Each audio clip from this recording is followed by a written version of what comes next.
Axel de Tarlet, bonne nouvelle, la publicité repart, mais la mauvaise, c'est que ça profite exclusivement à Google et Facebook. Voilà, après des années de vaches maigres, les dépenses publicitaires repartent en France, plus 1,2% l'an dernier. Mais effectivement, si on regarde dans le détail, il y a d'un côté la publicité sur Internet qui flambe, plus 12%, et de l'autre, la publicité sur les médias traditionnels, donc télévision, radio, presse écrite, cinéma, qui n'en finit pas de décliner, moins 2,3% l'an dernier. Résultat, eh bien, c'est tout le modèle économique des médias traditionnels qui est remis en cause. On vient de le voir avec l'affaire TF1. TF1 qui, voyant les recettes publicitaires fondre comme neige au soleil, essaye de trouver d'autres sources de financement et demande donc aux opérateurs télécoms, à Canal+, à Orange, de mettre la main à la poche, d'où cette bataille. Mais les médias traditionnels, TF1 et d'autres, se développent beaucoup sur la toile. Ils n'en tirent aucun profit. Eh ben non, c'est ça le drame. Alors effectivement, au début, c'est vrai, les annonceurs faisaient un peu de publicité sur les sites des médias traditionnels, sur tf1.fr, sur les journaux en ligne. Mais aujourd'hui, c'est fini. Tout l'argent de la pub part sur deux opérateurs, Google et Facebook. Pourquoi ? Parce que ces deux géants américains ont énormément de données sur chacun d'entre nous.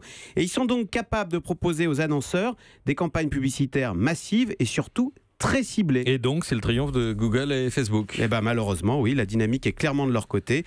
Internet a dépassé, a dépassé en France la télévision en termes de recettes publicitaires. Internet, c'est 4 milliards de recettes publicitaires. La télé, 3 milliards de recettes publicitaires. Donc c'est autant en moins pour les médias traditionnels. Et puis au passage, comble du raffinement, ces milliards qui partent chez Google et Facebook arrivent en prime à payer très peu d'impôts en France. Alors, une seule alerte néanmoins pour ces géants du web.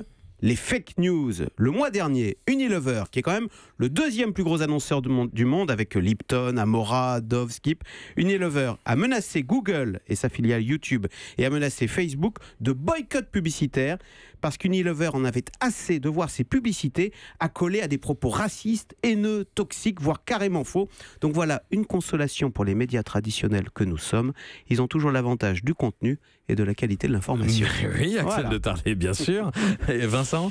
Il y a mieux que les fake news ou les sophistes. Il y aura bientôt les fake vidéos. Ah bah voilà, c'est ce que disait hier l'article du New York Times. C'est que maintenant c'est terrible, il y a des logiciels pour quelques dollars qui vous permettent de prendre votre tête, de vous faire dire n'importe quoi, de vous mettre dans des positions inconfortables, de faire croire que vous êtes l'auteur d'un meurtre, etc. Ça va poser des problèmes. Hein. C'est des fausses vidéos qui vont débarquer.